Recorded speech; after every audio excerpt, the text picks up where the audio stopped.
지하철 그 중에서도 진짜 꼭 가야 될 1등급 노선을 3개를 또 골라주셨어요. 네.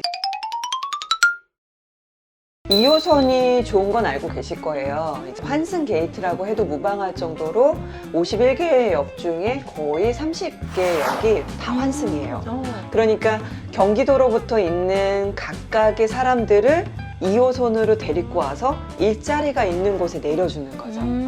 그래서 2호선은 불패라고 하는 말이 맞아요. 그래서 제가 2호선에 대한 정의는 불패 노선 이렇게 정해 놓은 거고요. 네. 이제 그 다음이 이제 신분당선이에요.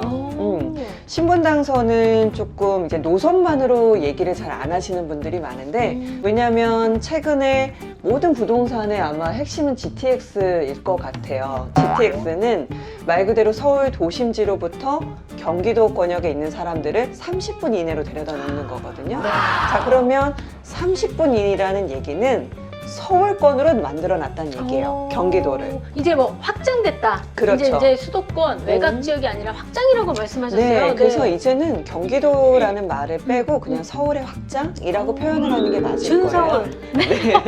이제 나 서울 갔다 올게 이런 말 하지 마시고. 아, 네. 대신 딱 GTX가 들어가는 곳만 그런 거죠. 아직 멀었네. 딱 네. 거기가 아닌 이상은 영향을 받을 수가 없으니까. 그래서 30분 이내에 내가 서울을 갈 수 있다는 얘기는 그 지역은 서울이란 얘기예요. 그게 말 그대로 신분당선은 지금도 굉장히 서울과 거리가 멈에도 불구하고 30분대로 와요. 36분, 38분대에 강남역에 도착을 한다는 거죠. 그러니 굳이 GTX급이라고 봐도 무방하겠죠? 되겠네요. 저 굉장히 흥미로웠던 게 처음으로 가야 될 곳이 뭐 강남역 이게 아니라 운서역, 우정역이거든요. 저는 네네. 사실은 운서역에 있는 네. 그 호텔이 있어요. 네네. 비즈니스 호텔. 이 공항철도역은 말 그대로 이 여행자를 위한 노선이라고 생각하시면 돼요. 제가 홍콩인가를 갔을 때도 이 공항에서 내려서 도심지까지 가는 지하철이 있는데 그게 딱 공항철도하고 상당히 비슷하게 생겼어요. 한 6정거장 혹은 10정거장 만에 도심지로 갈 수 있는 거죠. 그쵸. 네. 그런데 또 거기에 뭐까지 있냐면 김포공항까지 딱 껴 있어요. 맞아요. 공항철도역은. 네. 그리고는 일자리가 있는 뭐 홍대부터 시작해서 상암 DMC 그다음에 서울역까지 쭉 데려다 주잖아요. 네. 그렇기 때문에 이 공항철도역이 제가 아까 뽑았던 3개의 노선들 중에 들어갔던 하나, 이유가 1등급 네, 노선. 네, 1등급 네. 노선에 들어가는 이유고요.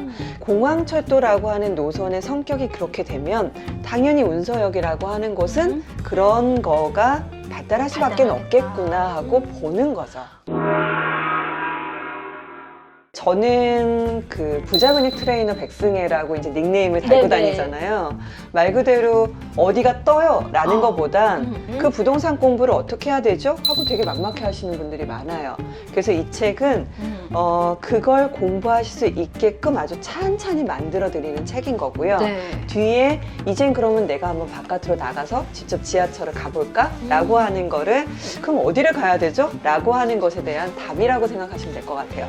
그래서 48주에 해당하는 것들을 이제 차근차근히 보시라는 얘기고요. 눈치채셨는지 모르겠지만 딱 1년이 52주로 되어 있어요.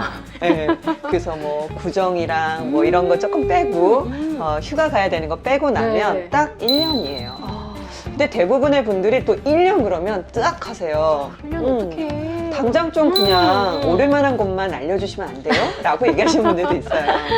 급해갖고. 솔직히는 부동산을 찬찬히만 공부를 해놓으시면 그 다음부터는 한 10년 정도는 공부하지 않으셔도 될 만큼 되는데 그걸 자꾸 안 하시는 거죠. 안 하시고 누군가의 책이나 세미나만 쫓아다니다 보니까 오히려 정작 나는 시기를 잘 못하거나 혹은 사놨는데 파는 시기를 잘 못 골라서 또 좋은 시기를 놓쳤거나 이제 그런 것들의 투자 포인트를 자꾸 잃어버리는 거죠. 그래서 이 48주는 이제 순서대로 걸어보실 수 있는 방향을 제시를 해드렸으니까 네, 그렇게 따라해 보시면 좋을 것 같아요. 요즘은 그럼 트렌드, 부동산 시장에 대해서도 한 말씀 해주세요. 네, 제가 이제 도심재생에 대한 얘기를 해드렸는데요. 앞으로는 지어진 것들이 훨씬 많죠. 다 거의 지어졌고 그 지어진 것들이 이제는 일부 새거가 되거나 그쵸, 신축이 되거나 그렇지 않을 만한 애들은 보존을 하면서 리모델링 쪽으로 가야 돼요. 네, 그래서 리모델링이라고 하는 키워드는 앞으로도 계속 갈 수밖에는 없고요. 그 다음 또 하나는 이제 공간 임대업이라고 하는 요소인데요. 부동산이라고 하는 것도 결과적으로는 어떤 그릇에 담아서 이걸 어떤 성격을 부여할 거지? 라는 것에 따라 계속 달라질 거예요.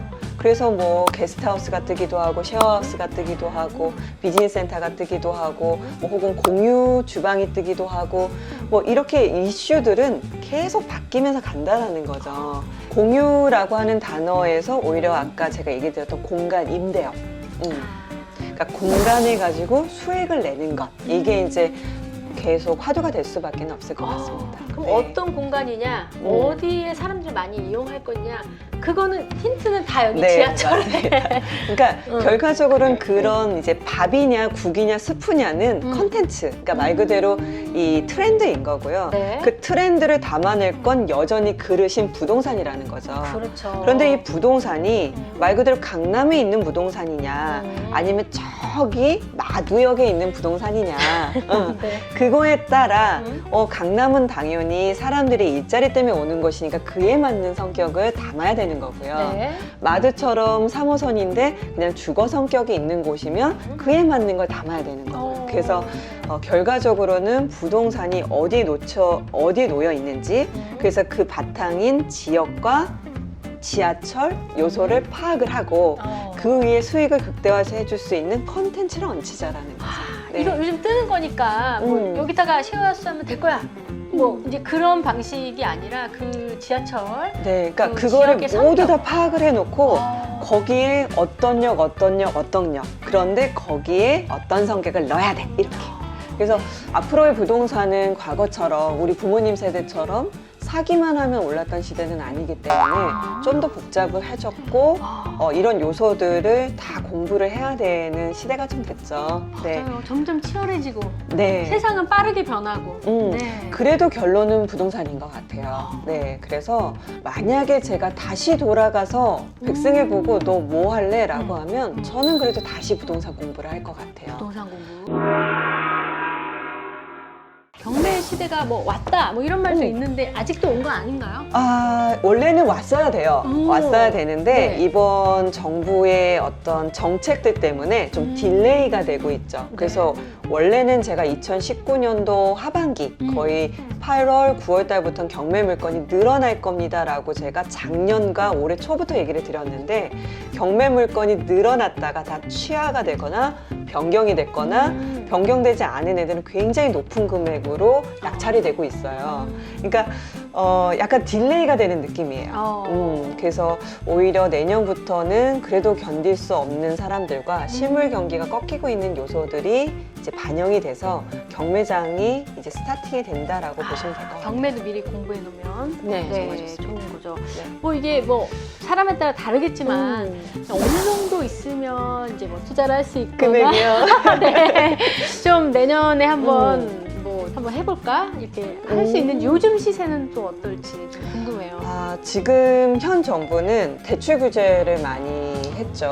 네. 네, 그래서 대출 규제 때문에 사람들이 뭐 법인으로도 도망가고 뭐 그랬던 건데요.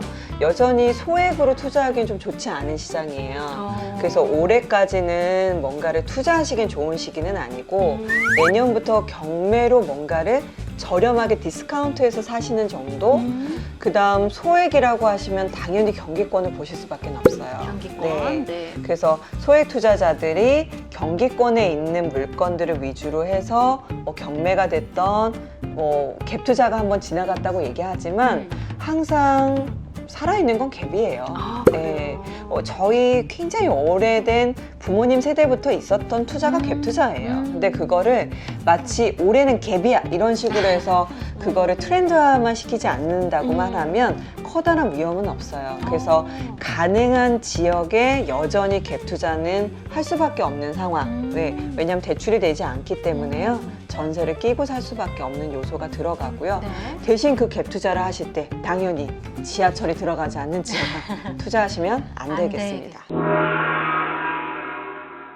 아, 너무 좋습니다. 이제 내년에 다들 뭐 목표 부자 돼야지. 네. 돈 많이 모아야지. 그런 게 있을 텐데. 네. 네. 이거 보면서 미리 공부해 두시면 참 좋을 것 같습니다. 네. 네. 대표님 너무 감사하고요. 네. 다음에 또 좋은 이야기 많이 들려주세요. 네. 감사합니다. 네. 감사합니다.